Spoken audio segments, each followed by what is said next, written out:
এই যে এখানে দেখতে পাচ্ছ, এই যে ফুচকা আছে, আর এই হচ্ছে টক জল, এটা হচ্ছে ফেভারিট মেয়েদের, এটা সবারই ফেভারিট আর কি।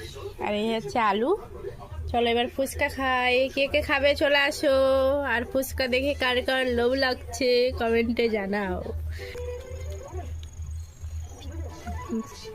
আত্মটা হয়তো কি hore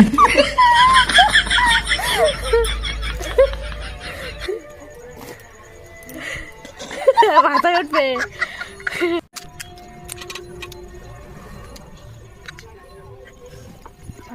ফুল